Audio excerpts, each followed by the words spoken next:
Olá, bom dia!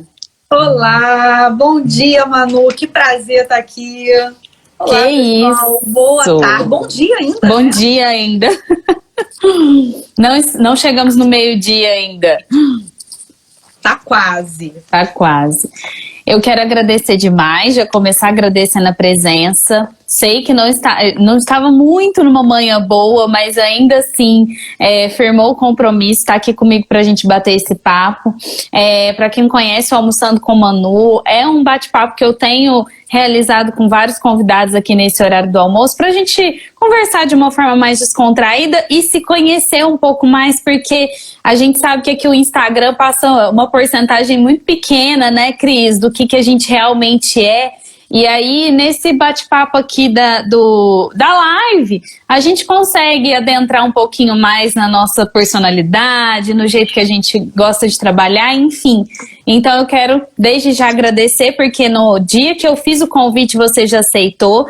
É uma grande colega de trabalho aí, advogada criminalista, professora, enfim, com diversos dotes. Então, desde já, muito obrigada, viu?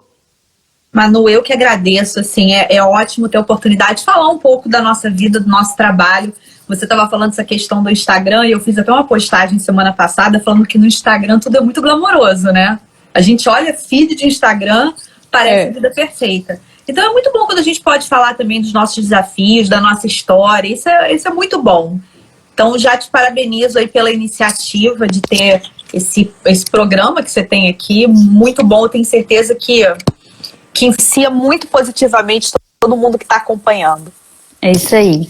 Cris, então já para a gente começar, eu queria te perguntar e queria que você falasse mesmo um pouco sobre a sua trajetória aí, porque pelo menos aqui pelo meu Instagram é onde eu compartilho muito desse início da advocacia, muita gente iniciando, e aí às vezes as pessoas acham que a gente da noite pro dia já estava assim, né? Já estava com o cliente no escritório, já tinha decidido pela advocacia criminal, mas a verdade é que a nossa trajetória ela é muito diferente. Me conta como é que você começou e como você chegou até aqui. Então, essa questão aí da noite pro dia me fez lembrar aquela propaganda. É da noite pro dia, né? É da noite pro dia, da noite pro dia, muito trabalho. Muita. Então, a minha história com direito, ela não começa no direito. É muito curioso isso. Eu não pensava, na minha adolescência, às vezes eu converso com alunos e os alunos dizem, nossa, meu sonho era fazer direito. Não, eu não tinha o sonho de fazer direito, eu tinha o sonho de fazer medicina. Olha isso. Bem diferente, bem diferente. E o meu contato com o direito, na verdade, a minha primeira experiência assim, com o direito veio quando eu fui procurar o meu primeiro emprego. Até contei isso essa semana no Instagram. Eu tinha 17 anos, já quase completando 18 anos, estava procurando o primeiro emprego e eu fui trabalhar como secretária. E quando eu fui no local do meu primeiro emprego, era um escritório de advocacia, que seria o meu primeiro emprego, né? Acabou não sendo. E na hora que eu olhei para aquele escritório de advocacia funcionando, né, as pessoas andando de um lado para o outro, falando aquele bando de livro, eu fiquei com muita vontade de trabalhar ali. Eu achei um lugar interessante, achei um clima legal, eu achei um lugar bonito e eu fiquei com muita vontade de trabalhar ali. Mas eu não consegui aquele emprego. Eu não passei no processo seletivo. Eu acabei indo trabalhar numa empresa de administração hoteleira, que na época eu pensei assim, gente, isso aqui não tem nada a ver comigo. Nada a ver. E aquela questão da advocacia, aquela curiosidade da advocacia ficou ali, foi plantada em mim naquele emprego que eu nem entrei. E ali eu comecei a cogitar de repente fazer direito. Nessa empresa de administração hoteleira, um dos sócios dessa empresa era um advogado. Então não foi à toa que eu fui parar ali, eu acabei tendo um contato maior com direito. E durante a minha faculdade, quando eu realmente resolvi entrar na faculdade de Direito, não foi a minha primeira escolha. Eu comecei fazendo economia, olha isso, eu fiz 1 ano de economia e aí parei, tranquei e falei, não, realmente eu quero fazer Direito, eu acho que é pra mim, eu acho que tem muita coisa aqui que eu posso fazer, mas como muitos dos meus alunos, eu fiz a faculdade de Direito ainda totalmente perdida sobre o meu objetivo. Eu não sabia se eu queria advogar, eu não sabia se eu queria fazer concurso público, então todo esse drama que hoje em dia eu vejo que as pessoas passam, e às vezes as pessoas olham de fora, acham que a gente não passou também, eu passei nessa minha busca, eu passei durante o longo período da faculdade até eu me encontrar, até eu saber realmente o que eu queria fazer. Nossa, assim, é justamente como você disse, é a história de muita gente. E eu gosto de falar, você deu a definição perfeita do noite pro dia, do noite pro dia, noite pro dia, porque muita gente acha que todo mundo nasceu assim, pelo menos pelo que quando conversam comigo, por exemplo, ai, como que foi a escolha pelo direito penal? E eu falo, gente, até o meu 4º ano da faculdade, eu detestava direito penal. Sério? Né? Porque a maioria dos meus professores não tinha esse incentivo, né? Não sei se tanto pela didática ou porque não passavam muito da advocacia. A gente, quando entra na faculdade, a gente vive um mundo muito voltado para concurso público, né? Muito mesmo, assim, até os próprios familiares, pelo menos no meu caso, ainda tem essa questão de não considerar a advocacia como uma primeira opção quando você entra na faculdade de Direito, né? Então eu só fui ter a vontade de advogar e na área criminal só lá pro meu 4º, 5º ano, que foi quando eu entrei no estágio. Então eu acho que essa experiência aí que você diz de ter entrado no escritório de advocacia ali, já ter falado, nossa, eu quero trabalhar aqui, vai muito do que a gente também tem de experiência dentro da faculdade ou fora dela, né? E o engraçado, Manu, o meu contato com direito penal já foi de primeira. Isso foi curioso. Porque logo que eu comecei a estudar direito penal, eu tive uma professora que me encantou. A didática dela me encantou, isso influencia demais. E eu fiquei apaixonada ali pelas aulas dela, principalmente. Eu acho que primeiro veio a didática, a forma como ela dava aula. Eu lembro que ela dava aula sempre com muitos exemplos, ela trazia situações práticas, ela trazia processo pra gente analisar. E algo que geralmente não era feito com outros professores. E em processo penal eu também tive um professor excelente. E isso também acho que me motivou a querer seguir essa área. E aí eu lembro que eu ouvia demais aquela história, né, de que a gente se apaixona por penal na faculdade, acaba casando com direito civil. E pra mim não, pra mim foi uma paixão ali que ficou. Eu realmente, quando terminei a faculdade, continuei com aquele interesse em direito penal. Os outros ramos do direito não me interessavam muito e realmente segui aquele caminho do direito penal.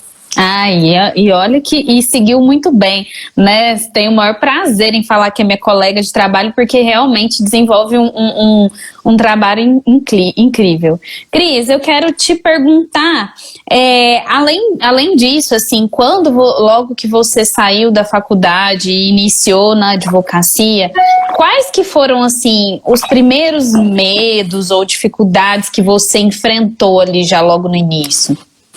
Todos. Eu me sentia totalmente perdida. Eu não sabia literalmente o que fazer. Eu não sabia o que fazer. Eu não sabia nem como atender o cliente. Então, qual era, assim, o que me ajudava nessa época? Eu sempre procurava pedir ajuda daqueles colegas que eram mais experientes. Então, às vezes era um professor, às vezes alguém que eu conheci que já estava formado antes de mim, que já tinha mais experiência. Então, eu procurava trocar muita informação. Mas ainda assim, eu no início, na hora de atender cliente, por exemplo, eu tinha uma dificuldade muito grande com a questão de honorários. Eu tinha uma dificuldade muito grande de cobrar, de passar o valor do meu serviço. E aí eu até conto que o meu primeiro serviço, né, a primeira vez que eu prestei serviço de advocacia, eu não recebi. Primeiro porque eu não tive coragem de cobrar e de fazer contrato. Eu simplesmente confiei na palavra da pessoa. E aí depois não rolou, foi uma situação super chata. Essa também é uma situação que eu vejo muitos alunos passarem hoje em dia e que a gente precisa ter essa preocupação muito grande quando vai iniciar na advocacia, sabendo que é o nosso trabalho, né? E se é o nosso trabalho, a gente tem que valorizar o nosso trabalho e a gente tem que saber colocar o valor desse trabalho para o outro também, para o cliente. Então eu me sentia perdida em relação a isso, eu me sentia muito perdida em relação à audiência, em relação à atuação em delegacia, enfim, em relação a tudo mesmo que envolve. Mas por que isso? Estudo e prática são muito diferentes, muito diferentes. Quando a gente sai da faculdade, com todo um cabedal assim teórico na nossa cabeça. Só que a prática ela é muito diferente. E ninguém na faculdade geralmente ensina pra gente como funciona a prática. E por mais que você tenha excelentes professores que vão te trazer um processo, e por mais que você assista a audiência, você ganha mesmo experiência quando você começa efetivamente a fazer aquilo, ou de certa forma quando você troca experiência com outros colegas que também fazem. Então é muito comum o estudante de direito, eu acho que diferente de outras áreas, ele sair pronto. Ele não sai pronto. Quem é que sai pronto da faculdade de direito? Eu acho que isso não é só no direito penal. Eu acho que em todos os ramos do direito a gente sai com um certo arcabouço de teoria para que a gente vá correr atrás na prática. A verdade é essa.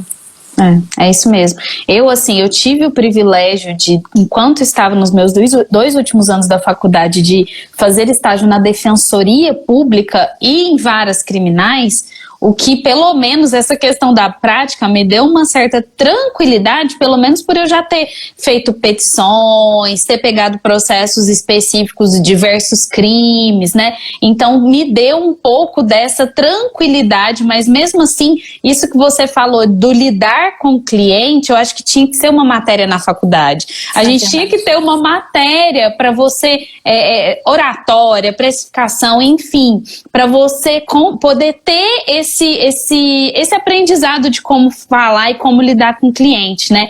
Porque por mais que você tenha, por exemplo, eu tive a oportunidade de fazer o estágio, mas a maioria não tem. Eu fui privilegiada, né? Ali comigo tinha o quê? 30 estagiários, e quantos formandos de direito a gente não tem? Né, todos os dias. Então é muito importante isso que você falou, você conseguir ter uma troca logo quando você logo sai, conseguir ter não digo mentor, mas pelo menos conseguir ter esse bate-papo quando chega o primeiro processo, o que o outro faria para ir e conseguindo aí diminuir um pouco a ansiedade, né, e o medo que a gente tem. Essa troca ela é muito importante, porque a verdade é que o conteúdo das faculdades de direito tinha que ser muito alterado. O mundo mudou muito, a própria forma de advocacia e de contato com o cliente mudou. Outra questão também, as novas tecnologias que a gente tem hoje em dia. Então, por exemplo, utilização de QR Code em petições, e isso é só para citar um exemplo. Tanta coisa que hoje em dia pode ser feita e que o advogado ele tinha que aprender, e ele sai da faculdade tendo que correr atrás disso tudo. Questão de empreendedorismo, a faculdade ela ainda está muito engessada com aquelas disciplinas tradicionais, como se realmente sair dali e exercer a prática, e eu não digo nem só na advocacia não, mesmo para quem quer concurso público, sair dali e exercer a prática envolve uma série de outros conhecimentos que a gente não tem nos bancos da faculdade. Um pouco de empreendedorismo, um pouco de programação neurolinguística, essa questão de como você lidar com o cliente, como você administrar o seu próprio escritório, então as questões relacionadas à gestão, tudo isso, né? Agora imagina, é realmente desesperador quando a pessoa se forma e entender que tem muito mais coisa para ela aprender a partir dali. Por isso que eu gosto de dizer para os meus alunos que estão se preparando para a OAB ainda, que essa já tem que ser uma preocupação durante a faculdade. A pessoa já tem que abrir um olhar diferenciado para a advocacia enquanto ela está estudando, para que ela não espere terminar a faculdade para começar a se preocupar com tudo isso depois. E sem contar o marketing também, né, Manu? É uma outra questão que o advogado, hoje em dia, ele tem que se preocupar. Esse mundo digital que a gente vive, ele precisa se preocupar com isso. É um boom de informação quando a gente já logo sai da faculdade, então realmente o desespero bate mesmo, o desespero de não saber o que fazer. Cris, como que surgiu agora essa relação sua com a docência? Porque hoje tem curso de advocacia na prática, né? Também para a OAB. Como que surgiu isso na sua vida depois que você se formou? De onde que apareceu? Não surgiu depois que eu me formei. Eu fui professora, eu fiz normal na época, no Instituto de Educação. Então eu acho que a questão de ensinar, de ser professora, isso sempre teve muito forte em mim, isso sim, desde a época da minha adolescência. Então eu nunca me desprendi dessa questão do ensinar. Na época da faculdade, como é que eu conseguia realmente aprender? O que funcionava muito bem para mim? Funcionava quando eu estava ensinando. Então, por exemplo, quando eu fazia um determinado grupo de estudo e aí cada um pegava um ponto da matéria, cada um ficava responsável por explicar aquele ponto da matéria, eu fazia isso muito com um grupinho de faculdade que eu tinha e eu conseguia sempre aprender melhor quando era aquele assunto que eu estudava para poder ensinar para os colegas. A questão da docência sempre foi muito forte para mim. E aí na faculdade eu já sabia que eu queria dar aula. Eu já defini. Eu não sabia se, além disso, eu queria advogar, se eu queria concurso público. Durante muito tempo eu achei que seria concurso. Durante muito tempo eu estudei para concurso, eu me preparei para concurso. Então, eu fiz Fundação Escola da Defensoria Pública, eu fiz Escola da Magistratura, depois dei aula na Escola da Magistratura durante muito tempo. Então, a questão de dar aula, isso já estava certo. Quando eu terminei a faculdade, ainda nesse período de me preparar para concurso, eu estava fazendo Emerge na época, eu fui chamada para dar aula na época que eu fazia Emerge. E aí eu comecei a dar aula na Universidade Estácio, fiz o processo seletivo para Estácio, comecei a dar aula na época com 20 e poucos anos ainda, e dali eu não parei mais.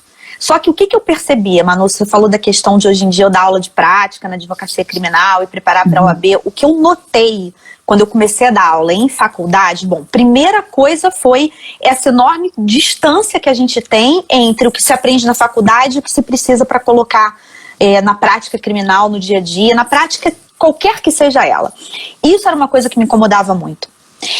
Segunda coisa que me incomodava muito era um estudo do direito totalmente desligado de outras ciências, de outros ramos do saber. Como é que uma pessoa ela vai aprender efetivamente se ela não conhece o processo de aprendizagem dela? Você me acompanha, você deve saber que além da minha formação em Direito, eu tenho formação também em Neurociências. Eu estudei Neurociências no Instituto de Psiquiatria da UFRJ. E muita gente pergunta pra mim assim, Cris, você foi pra Neurociência por causa da tua paixão lá atrás pela medicina? Porque acaba que eu sou muito interdisciplinar. Pode até ter sido, mas eu acho que não foi o fator fundamental. O fator fundamental foi, em todos os meus anos no magistério, perceber o seguinte: como é que os alunos se dedicam, como é que os alunos estudam e como que muitos não conseguem atingir os seus objetivos. Esquecem na hora de colocar em prática, ou no caso da prova da OAB, acaba tendo um índice de reprovação muito grande. Então, o que está acontecendo aí? E aí, no exercício do meu magistério, eu procurei justamente unir esses conhecimentos, que são conhecimentos de direito, a conhecimentos práticos e a conhecimentos de neuroaprendizagem, para que esse estudo pudesse ser um estudo eficaz. Então, eu acho que eu sou uma eterna apaixonada pelo magistério, pela docência. Amo ensinar, amo sobretudo trocar experiência, não acredito no papel de um professor passivo, um professor que só passa. O professor, ele ensina e ele aprende todos os dias. Quantas vezes vem um questionamento para mim que eu não vivenciei, ou um questionamento para mim que eu nunca parei para pensar, ou um questionamento de uma determinada alteração legislativa que traz consequência em outras coisas e que eu não tinha me atentado. Então, dar aula para mim é um processo de aprendizado diário e é apaixonante na minha vida. Então, eu comecei dando aula em faculdade. De faculdade, eu passei a dar aula também em cursinhos preparatórios, dei aula em cursos preparatórios para concurso durante muito tempo, e há cerca de uns 4, 5 anos atrás é que nasceu essa nova vertente de cursos mais práticos, de cursos que levam mesmo à prática do direito. Sim, e assim, muito didática, né, não só aqui na live, mas a gente percebe em todas as orientações, e eu vejo assim, o quanto essa questão do ativo é relevante mesmo, porque assim, hoje na advocacia, a gente não pode dizer que a gente já viu de tudo. De jeito nenhum, eu acho que cada dia, cada caso que surge, cada cliente que surge é diferente, você vai precisar ter uma abordagem diferente, né? E você pode acordar um dia e cair na sua mão um crime que você nunca atuou, né? E essa questão de lidar até com a própria personalidade da pessoa. Vão ser pessoas diferentes que a gente vai ter que lidar e é todo dia um aprendizado. Agora mesmo, ontem, hoje, a gente nesse furdunço dessa situação com o STF, né, totalmente surpreendente, a gente não estava esperando isso, então agora é toda uma tese nova, um estudo novo que nós, enquanto advogados, precisamos ter. Então, eu até falo que isso da gente se atualizar é essencial, toda semana a gente assistindo uma sessão, pelo menos a cada 15 dias a gente se atualizar nesse sentido, e nunca vai parar, né, Cris? É o tempo todo a gente renovando, né? E é legal você falar isso, Manu, porque eu acho que uma das coisas que quem acompanha, que está logo no início da advocacia, ou que está terminando a faculdade, acompanha quem já está advogando, tem a sensação de que a gente está sempre pronto para tudo. E na verdade, A gente lida com as surpresas. Posso contar uma historinha de um caso recente, Claro. que eu atuei junto até com uma outra advogada. Hoje em dia, a minha advocacia é uma advocacia de consultoria de pareceres. Então, eu atuo em processos emitindo pareceres para o advogado que está atuando ali na linha de frente, digamos assim. Eu peguei um caso, agora há pouco tempo, que foi até o caso de uma aluna minha do curso de prática na advocacia criminal, que foi um caso que me surpreendeu muito. Naquele momento que eu peguei para fazer o parecer, eu me senti assim, literalmente perdida, porque olha a situação que era. Um jovem, hoje em dia ele tem 20 e poucos anos, na época ele bem mais jovem, começou a namorar uma menina de 13 anos e eles tiveram relação sexual. Local do interior do sul, e algumas pessoas chegaram a falar para o conselho tutelar, o conselheiro tutelar foi lá, conversou com a família permitiu o namoro numa boa fé, né? Não sabia da questão do estupro de vulnerável, e aí ele foi alertado, o conselho tutelar conversou e ele falou, não, agora eu entendi, eu não sabia, se afastou dessa jovem, se afastou, foi para outra cidade, foi embora. E retornou quando ela já tinha mais de 14 anos de idade, ela estava com 15 anos, retornou, eles retornaram ao relacionamento, eles acabaram se casando, começaram a trabalhar juntos, construíram uma casa juntos, e quando ela já estava grávida, de barrigão, ele foi preso. Nossa. Ou seja, teve uma ação penal, ele foi condenado nessa ação penal, e quando veio parar na mão da gente, isso já tinha transitado em julgado e ele já estava cumprindo a pena. Então, quando você lida com uma situação dessa, o que você vai fazer? Né? Você, vai fazer uma revisão criminal, já transitou em julgado, tudo bem, mas qual vai ser o fundamento dessa revisão criminal? Teve uma prova nova ali? Não teve uma prova nova. A situação, ela se encaixa com perfeição ali dentro do Código de Processo Penal, ela não se encaixa. Então a gente teve que conduzir toda a nossa linha de defesa por uma questão muito principiológica. A gente teve que conduzir toda a linha de defesa trabalhando inclusive o interesse do menor, daquela criança. Aquela criança queria crescer sem o pai. Aquela suposta proteção de alguém que era vulnerável, mas essa suposta proteção colocou por terra a vida dessa pessoa, que hoje em dia era esposa dele, que hoje em dia tinha uma filha dele. E isso foi bem legal, o julgamento foi há 2 semanas mais ou menos, foi julgado por unanimidade, já tinha sido suspensa a execução penal, ele já tinha sido libertado, e aí a revisão criminal foi julgada por unanimidade e foi desconstituída aquela sentença condenatória. Então, foi assim, sobretudo uma vitória, eu digo nem de cunho jurídico só, mas uma vitória de cunho emocional, psicológico, de vida, porque a gente está vendo ali a vida daquele casal, a vida daquela família, mas quando eu peguei para atuar, eu me senti totalmente assim, gente, e agora, né, nenhuma linha tradicional de defesa me conduz aqui.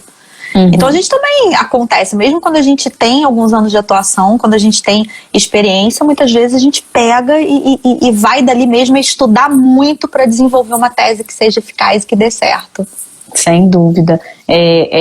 Foi até bom que você respondeu uma das minhas perguntas, porque eu ia te perguntar se teve algum caso específico que te tocou, né? E aí a gente vê muito isso.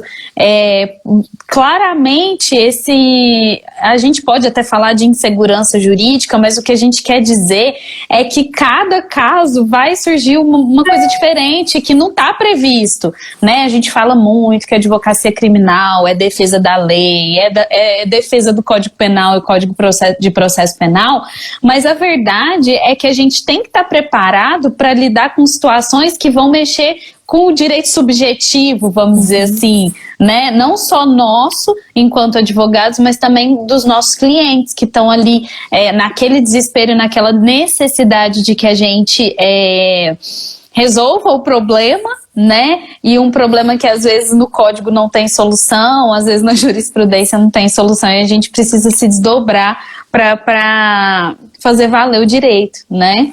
E muitas vezes até tentar criar um precedente, né? Exato. E ainda falando sobre, você deu um exemplo de crime sexual, e que é uma coisa que, por exemplo, no seu caso, a gente não tem nem o que dizer, o que falar com relação à conduta dele, né? Porque a época, ele se afastou, nem conhecia do estupro de vulnerável, a família menos ainda.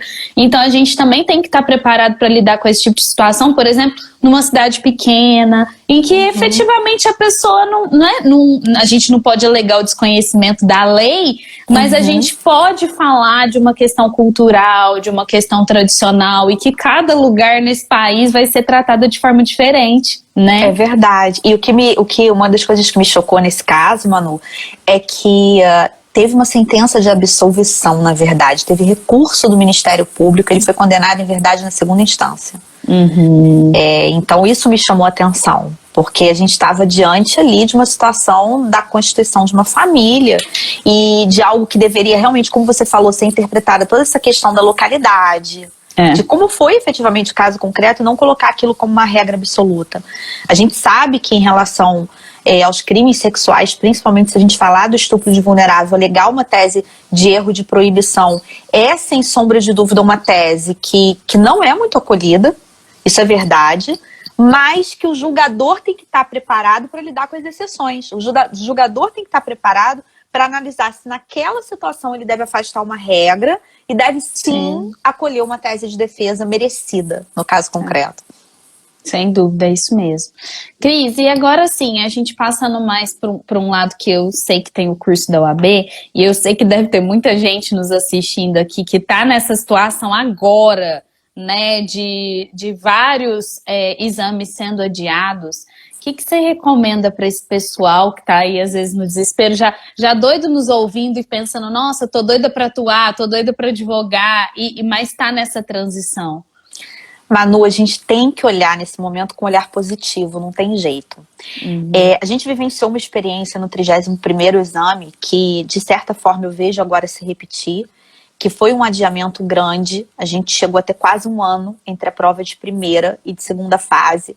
E os alunos que conseguiram, que foram aprovados e que foram bem na prova, e que eu acompanhei ele muito de pertinho, porque na preparação eu faço questão de estar bem junto, fazendo contato não só por plantão de dúvidas, mas muitas vezes por WhatsApp, porque vem esse desgaste emocional. Então, aqueles que realmente conseguiram e que conseguiram bem foram aqueles que tiveram uma visão positiva e que buscaram todos os recursos emocionais. A gente tem que buscar lá de dentro mesmo, nesse momento que a gente está passando, para não se deixar desesperar, para não entrar naquilo que eu chamo de pânico coletivo. Porque às vezes você com você tá bem, até que o outro vem, até que você começa a perceber os questionamentos do outro, em tudo na nossa vida. Às vezes você tá bem em alguma coisa, aí o outro, pô, mas eu tô tão preocupada com isso, porque isso? Aí vem outra pessoa, e na OAB isso acontece muito, porque os alunos participam muito de grupos com interação. Grupos com interação em cursos, grupos no Telegram, grupos no WhatsApp. E naquela interação, às vezes, vem 1, 2, 3 desesperados que, de certa forma, contaminam o grupo por um todo. E aí a pessoa se deixa desesperar. Então, tem que ter cuidado, ter um limite nessa interação, saber até que ponto essa interação está sendo tóxica. A partir do momento que essa interação toda está sendo tóxica, a pessoa tem que se afastar um pouquinho para preservar a sanidade dela na preparação e olhar com olhar positivo no seguinte sentido: vou ter mais tempo para estudar. Enquanto a gente tem, geralmente, um período muito curto, a partir do momento que a pessoa se inscreve para a realização da primeira fase, e um período muito curto entre a primeira e segunda fase, você precisa olhar a exceção com uma visão positiva. Então agora eu vou fazer um cronograma, eu vou me organizar, eu vou ter tempo de revisar, esse é o maior drama. E isso, de certa forma, é o que faz com que a gente tenha um índice de reprovação muito alto na prova da OAB.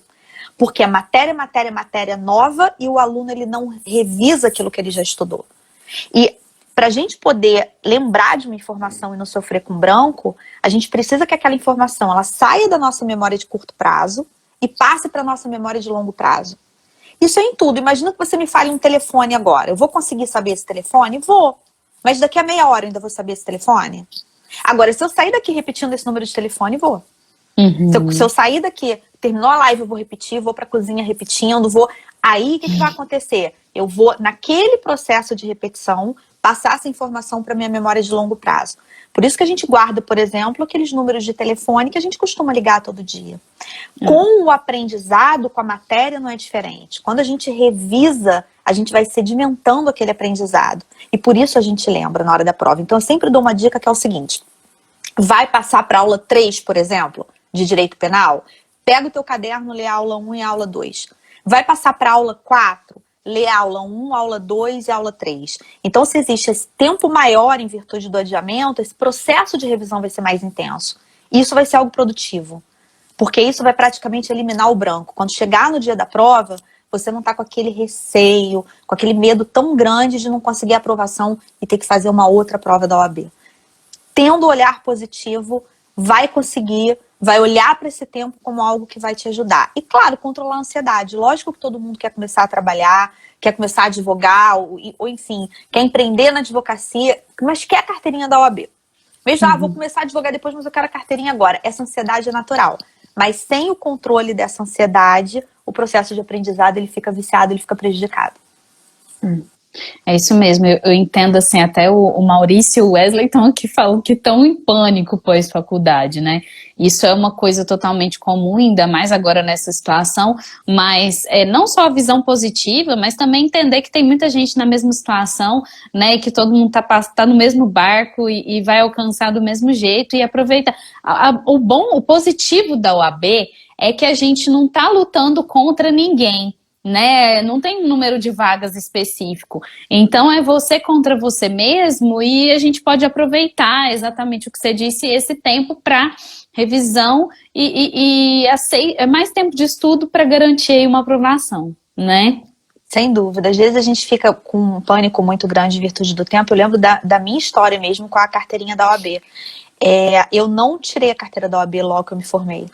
Eu me formei em 2001 e a minha carteira da OAB é de 2003. Por uma série de situações na minha vida na época, eu não pude tirar a carteira da OAB logo. E hoje em dia eu vejo que, na verdade, por mais que na época houvesse uma ansiedade, hoje em dia, quando eu olho para o passado, eu vejo que foi importante para mim. Aquele tempo foi importante para mim. Então, muitas vezes a gente vai enxergar o benefício de algo que hoje em dia parece ser muito ruim lá na frente. Eu tenho certeza que se conduzir por esse lado vai sair tudo bem, vai dar tudo certo. No final vai entender os motivos de tudo, né? De tudo. Cris, e o que você recomenda, assim, para quem tá entrando aí agora no mercado, principalmente dentro da advocacia, né? O que você recomenda para que a pessoa alcance esse patamar que você, que a gente está hoje dentro da advocacia criminal, né? Que no seu caso aí, com parcerias, atuando dessa forma, o que você recomenda para que a pessoa inicie, assim, o que vem de início na sua mente para que ela consiga, em algum momento, não da noite para o dia, porque tudo é uma construção, né? Mas alcançar um patamar na advocacia criminal que seja bom, né? Primeiro que tudo, eu acho que definir um nicho. Quando a gente fica muito perdido, o normal é que a gente tente fazer tudo ao mesmo tempo. Não é que isso seja errado, não é isso. Mas muitas vezes, quando você escolhe um nicho da advocacia, e principalmente um nicho da advocacia que na sua região ele seja promissor, porque existe, por exemplo, pouca concorrência, porque existe uma grande procura, isso pode fazer um grande diferencial nesse tempo que você vai levar até desenvolver uma autoridade na advocacia. Então, vou te dar um exemplo. Hoje em dia, existem ramos da advocacia muito voltados para o empresarial que muita gente desconhece. Hoje em dia, existem escritórios de advocacia atuando preventivamente dentro de grandes empresas, em setores relacionados a compliance, para evitar que crimes sejam cometidos. Portanto, o estudo e a especialização dentro desses novos nichos, e quando eu falo de especialização, não é somente, vou fazer uma pós para entender de compliance ou de direito penal econômico, mas sim você vivenciar isso no seu dia a dia. Você usar, por exemplo, o marketing digital para desenvolver conteúdo cada vez maior em relação àquilo, e com isso criar uma autoridade. Os nossos clientes, eu digo, eles são pessoas como nós. Se você vai contratar um serviço, você vai pesquisar sobre essa pessoa que vai prestar o seu serviço. Claro que hoje em dia você vai olhar as redes sociais dela, você vai olhar o site, você vai olhar o Instagram, você vai olhar o Facebook, a depender da clientela, vai olhar até para ver se está no Clubhouse. É isso. Então, a gente tem que ter essa preocupação. Então, escolhe o nicho, define esse nicho, estuda esse nicho, produz conteúdo nesse nicho, cria um networking nesse nicho, começa a participar de eventos, começa a falar com pessoas que já atuem, troca experiência. Eu acho que esse pode ser um grande diferencial. Cuida do marketing digital, importantíssimo. Então, além da escolha do nicho, vem essa questão de você se valer do marketing de conteúdo, que hoje em dia é tão importante, e entender que resultado na advocacia não vem de nenhuma fórmula mágica. Às vezes a gente fala, poxa, eu tenho realmente curso de prática na advocacia criminal, mas eu não ensino fórmula mágica no curso. Eu ensino os passos que a pessoa deve seguir para médio e longo prazo ter bons resultados. E aqueles resultados expressivos da advocacia, claro, eles podem vir num jogo de sorte. Pode ser que, de repente, o escritório seja contratado por uma grande empresa, aquilo já deu um boom muito grande, mas geralmente a regra é que eles vêm a longo prazo.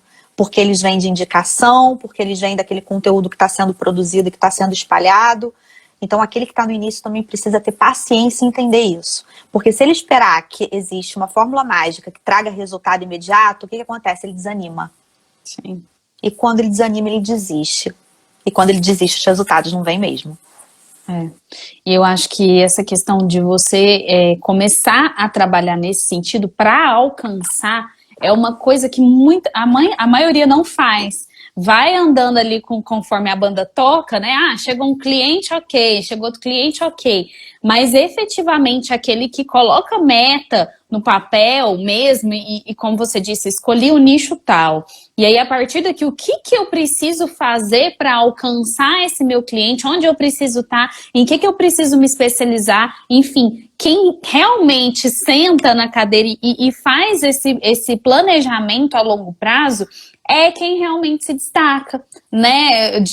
Com o tempo, né? É quem realmente chega até aquilo que você almejou. Essa coisa de os resultados não virem e desistir é totalmente comum e faz com que a gente tenha inúmeros advogados hoje no país e que somente um ou outro seja aquele que realmente se destaca, né? Então, eu achei uma ótima orientação para início você fazer isso, decidir e sentar e colocar o que eu preciso fazer para alcançar isso daqui, que é o meu objetivo daqui 3 anos, 5 anos, 2 anos, enfim. Como que eu vou conseguir chegar até lá? E eu tenho certeza que quem colocar, porque assim foi comigo, né? Quando eu efetivamente coloquei no papel aquilo que eu queria alcançar, o resultado veio mais rápido, né? Porque eu comecei a focar tanto naquilo e aí veio muito mais rápido do que eu realmente esperava, né? E você materializa quando você faz isso, né? Aí muita gente tem medo, Manu, quando eu falo isso, alguns alunos falam assim pra mim, mas e se eu não gostar? Eu digo, não tem nada demais se você mudar depois. Porque muitas vezes, aquela pessoa que fez aquela escolha lá atrás, em relação ao nicho, não é mais a mesma pessoa hoje. Novas experiências, novos contatos, novos eventos. E você pode mudar e não tem nada demais em relação a isso. Você pode atuar num determinado nicho, depois surgir outro e pensar, poxa, agora eu vou para esse aqui. E tá tudo bem. É isso mesmo. Cris, para a gente partir para o final, eu tenho feito essa pergunta sempre aqui no Almoçando com o Manu. Eu queria saber, fora da advocacia, fora da professora, fora do seu dia a dia profissional, como que é a Cristiane Dupré? O que ela gosta de fazer? Onde que ela gosta de estar? Tirando agora a gente está em pandemia, né? Mas vamos dizer assim, no seu dia a dia comum, como que é a Cristiane Dupré? Eu sou apaixonada por praia. Apaixonada. E é uma não coisa é pra muito menos, curiosa. Né? É uma coisa muito curiosa que eu sempre fui. Então eu lembro que mesmo adolescente e bem mais novinha, quando eu tinha algum problema, quando eu passava por algum drama, algum sofrimento na minha vida, eu morava muito longe da praia. Então eu pegava o ônibus, eu ia só para sentar na areia e ficar olhando o mar. Aquilo me acalmava. E hoje em dia continua sendo o meu programa preferido para me acalmar, para refletir, quando eu preciso tomar uma decisão. Eu não consigo tomar uma decisão que seja muito forte, muito determinante na minha vida dentro de casa pensando. Eu preciso ir para esse contato com a natureza, principalmente com esse contato com o mar. Então, eu amo praia. Eu adoro, hoje em dia eu não tenho nem feito muito isso, porque realmente eu tô num ritmo de trabalho meio alucinado, mas adoro ver série. Adoro. Quando fico viciada em um, é um problema. Uma aluna minha me indicou agora na quarentena, não sei se você viu aquele Bom Dia, Verônica, você viu essa série? Eu não vi, mas eu já ouvi falar. Fiquei viciada, assisti tudo em 2 dias. Então, inclusive o pessoal ficou, quando eu fiz aquele aqui no Instagram, indique quem você acha que se parece, todo mundo mandou que eu parecia com a tal da Verônica. Que eu tava com o cabelo mais curto. É verdade. Fiquei viciada nessa série, então gosto de praia, gosto de série, adoro estar em família, adoro cozinhar, sou apaixonada por cozinhar. Então, assim, nada melhor para me acalmar e me deixar feliz do que passar um sábado, um domingo na cozinha, cozinhando para os amigos, para a família. Lógico, como você falou, hoje em dia a gente está super limitado em relação a isso, mas amo. Então eu adoro esses programinhas básicos e familiares. É isso aí, tá vendo, gente? Todo mundo, é o que eu falo, aqui no Instagram é muito profissional, mas todo mundo gosta. Nossa, praia, olha, eu tenho certeza, você morava longe da praia, mas não mais do que eu, e eu sou apaixonada por praia. Eu falo que em vidas passadas eu morava no Rio de Janeiro, porque eu sou apaixonada pelo Rio de Janeiro. Então, são coisas que a gente gosta de fazer, é isso mesmo. Você vem muito ao Rio? Então, meu irmão morou no Rio por 3 anos, e aí eu ia muito mais quando ele estava aí. Agora, menos, mas por mim, pelo menos 1 ou 2 vezes no ano. Então, passada essa pandemia, vem ao Rio, vamos à praia. Isso, a próxima vai ser com o Cristiane Dupré. Cris, muito obrigada, viu, pelo bate-papo, eu adorei, obrigada por ter se disposto aí a gente conversar nesse período aí do almoço, espero ter contribuído um pouquinho para todo mundo que está aqui com a gente, né? Tenho um grande prazer em ser sua colega de trabalho e espero que esse bate-papo, depois, passada a pandemia, ele se torne pessoal, né? A gente possa fazer eventos juntas e se encontre pessoalmente. Sem dúvida, eu fiquei muito feliz, Manu. Parabéns pelo trabalho que você vem exercendo na advocacia, parabéns pela iniciativa de estar aqui ajudando quem está começando, quem fica em todo esse drama que é o início, a gente sabe que é. Então, fiquei muito feliz mesmo de estar aqui. Espero também poder ter contribuído de alguma forma com quem está aqui com a gente hoje. Ótimo. Só avisando o pessoal que tá aí, toda segunda, quarta e sexta tem Almoçando com Manu aqui no meu perfil, às 11h45. E na próxima sexta-feira eu tenho uma outra convidada muito especial, que é a doutora Andresa, que vai conversar com a gente também, bater um papo, falar um pouco sobre a profissão dela, também advogada criminalista. E espero todo mundo na próxima sexta. Cris, obrigada, viu? Um beijo. Beijo, pessoal.